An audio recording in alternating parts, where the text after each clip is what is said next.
ഹരേ കൃഷ്ണ. ശ്രീമദ്ഭാഗവതം ചതുർത്ഥസ്കന്ധം പഞ്ചദശോധ്യായം. ഇതിൻ്റെ സംഗ്രഹം. പൃഥുവിൻ്റെ രാജ്യാഭിഷേകം. മുനിമാർ പിന്നീട് ആ വേനൻ്റെ കൈകൾ കടഞ്ഞു.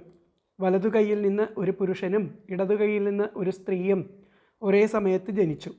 അവരെ കണ്ട് സന്തുഷ്ടരായ ആ മഹർഷിമാർ പറഞ്ഞു, ലോകരക്ഷകനായ വിഷ്ണു ഭഗവാന്റെ അംശകലയാണ് ഇദ്ദേഹം. ഭഗവാനെ ഒരിക്കലും വിട്ടുപിരിയാത്ത ലക്ഷ്മീ ദേവിയാണ് ഈ വനിതാരത്നം. ഇദ്ദേഹം ആദിരാജാവും പൃഥു എന്ന പേരിൽ പ്രസിദ്ധനുമായി തീരും. പരമസുന്ദരിയായ ഈ ദേവി സകല ഗുണങ്ങളും തികഞ്ഞവളാണ്. അർച്ചിസ് എന്ന പേരോടുകൂടിയവളും പൃഥുവിനെ എല്ലാവിധത്തിലും അനുസരിക്കുന്നവളുമായിട്ട് തീരും. ബ്രാഹ്മണർ പൃഥുവിനെ പ്രശംസിച്ചു. ഗന്ധർവർ സ്തുതിച്ചു പാടി. സിദ്ധന്മാർ പുഷ്പവൃഷ്ടി ചെയ്തു. അപ്സര സ്ത്രീകൾ നൃത്തം ചെയ്തു. ശംഖ, തൂര്യം, മൃദംഗം, ദുന്ദുഭി മുതലായ വാദ്യങ്ങൾ അന്തരീക്ഷത്തിൽ മുഴങ്ങി. ദേവന്മാരും ഋഷികളും പിതൃക്കളും അവിടേക്ക് വന്നു ചേർന്നു. ബ്രഹ്മാവ് ദേവശ്രേഷ്ഠന്മാരോടൊന്നിച്ച് അവിടെ വന്നു. പൃഥുവിൻ്റെ വലത്തെ കൈയിൽ ചക്രരേഖയും കാലടികളിൽ പത്മരേഖയും കണ്ടതിനാൽ വിഷ്ണു ഭഗവാന്റെ അവതാരമാണെന്ന് എല്ലാവരും നിശ്ചയിച്ചു. മറ്റു രേഖകളാൽ മുറിയപ്പെടാതെ ആ ചക്രരേഖ ഉള്ളം കൈയിൽ തെളിഞ്ഞു കണ്ടാൽ അദ്ദേഹം സർവേശ്വരൻ്റെ അംശമാണെന്ന് മനസ്സിലാക്കാം. ബ്രാഹ്മണർ പൃഥുവിനെ രാജാവാക്കി പട്ടാഭിഷേകം ചെയ്യാൻ ഒരുങ്ങി. അഭിഷേകത്തിന് ആവശ്യമായ സാമഗ്രികൾ എല്ലാ ദിക്കിൽ നിന്നുമായിട്ട് പലരും കൊടുത്തു. നദികൾ, സമുദ്രങ്ങൾ, പർവ്വതങ്ങൾ, നാഗങ്ങൾ, പശുക്കൾ, പക്ഷികൾ, മൃഗങ്ങൾ, സ്വർഗം, ഭൂമി തുടങ്ങിയ എല്ലാവരും ഓരോ കാഴ്ചദ്രവ്യങ്ങൾ സമർപ്പിച്ചു. രാജാവായി പട്ടാഭിഷേകം കഴിഞ്ഞ് നല്ല വസ്ത്രം ധരിച്ച് സർവാലങ്കാരഭൂഷിതനായി പൃഥുചക്രവർത്തി വസ്ത്രാഭരണങ്ങളാൽ അലങ്കരിക്കപ്പെട്ട അർച്ചിസ് എന്ന രാജ്ഞിയോടുകൂടി മറ്റൊരഗ്നിയെപ്പോലെ ശോഭിച്ചു. പൃഥുവിന് കുബേരൻ ഒരു സ്വർണ്ണസിംഹാസനം കൊണ്ടുവന്ന് കൊടുത്തു. വരുണൻ ചന്ദ്രനെപ്പോലെ ശോഭിക്കുന്ന ഒരു വെൺകൊറ്റക്കുട കൊടുത്തു. വായുദേവൻ 2 വെൺചാമരങ്ങളും, ധർമ്മദേവൻ കീർത്തിയുടെ ചിഹ്നമായ ഒരു പൂമാലയും, ഇന്ദ്രൻ ഉത്കൃഷ്ടമായ കിരീടവും, യമൻ ദുഷ്ടന്മാരെ ശിക്ഷിക്കാൻ പറ്റിയ ദണ്ഡും കൊടുത്തു. ബ്രഹ്മാവ് വേദസ്വരൂപമായിരിക്കുന്ന ഒരു കവചവും, സരസ്വതി ദേവി ഉത്തമമായ ഒരു മുത്തുമാലയും കൊടുത്തു. വിഷ്ണു ഭഗവാൻ സുദർശന ചക്രവും, ലക്ഷ്മി ഭഗവതി അനശ്വര സമ്പത്തും നൽകി. പരമശിവൻ ഒരു വാളും പാർവതീദേവി ഒരു പരിചയം നൽകി.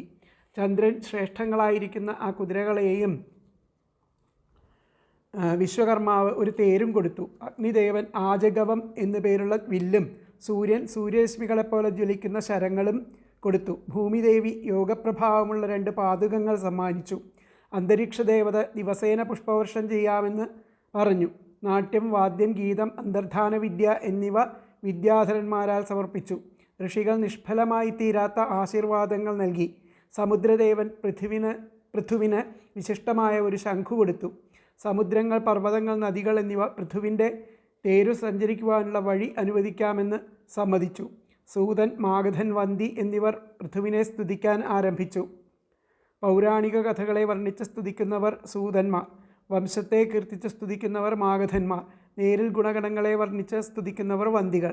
പൃഥു പുഞ്ചിരിയോടെ അവരോട് പറഞ്ഞു, അല്ലയോ സൂത, മാഗധ, വന്തി, ലോകത്തിൽ കീർത്തിമാനായി തീരാൻ കഴിഞ്ഞതിന് ശേഷം നിങ്ങൾ എന്നെപ്പറ്റി സ്തുതിക്കുന്നതിന് എന്തെങ്കിലും അർത്ഥമുണ്ട് എന്ന് സമ്മതിക്കാം. ഇപ്പോൾ മാത്രം ജനിച്ച് വന്ന എന്നെപ്പറ്റി നിങ്ങൾ എന്തിനെ അവലംബിച്ചാണ് സ്തുതിക്കുക? നിങ്ങളുടെ വാക്ക് അസത്യമായി തീരാൻ പാടില്ല. ഭഗവാന്റെ ഗുണങ്ങൾ സ്തുതിക്കത്തക്കതായി ധാരാളമുള്ളപ്പോൾ വെറും ഒരു സാധാരണക്കാരനായ എന്നെ സ്തുതിക്കുന്നത് ശരിയല്ല. വലിയ കാര്യങ്ങൾ ചെയ്യാൻ കഴിവുള്ളവർ പോലും ഇല്ലാത്ത യോഗ്യതകളെപ്പറ്റി സ്തുതിക്കുന്നത് ഇഷ്ടപ്പെടില്ല. മേലിൽ ഈ ഗുണഗണങ്ങളെല്ലാം ഉള്ളവനായി തീരാൻ സാധ്യതയുണ്ട് എന്ന് പറഞ്ഞു സ്തുതിപ്പിക്കുന്നവൻ ജനങ്ങളുടെ പരിഹാസത്തിന് പാത്രമായി തീരും. ഉദാരന്മാരും സമർത്ഥന്മാരും കീർത്തിമാന്മാരുമായ യോഗ്യന്മാർ പോലും മുഖസ്തുതി ഇഷ്ടപ്പെടാറില്ല. ഞാനിപ്പോൾ ശ്രേഷ്ഠങ്ങളായ യാതൊരു കർമ്മങ്ങളും ചെയ്തിട്ടില്ല, ഒരു പ്രസിദ്ധിയും സമ്പാദിച്ചിട്ടില്ല. അപ്രകാരമുള്ള ഞാൻ അല്പന്മാരെപ്പോലെ നിങ്ങളെക്കൊണ്ട് എന്നെ സ്തുതിപ്പിക്കുന്നത് ഒരു വിധത്തിലും ശരിയല്ല. ശ്രീഹരി.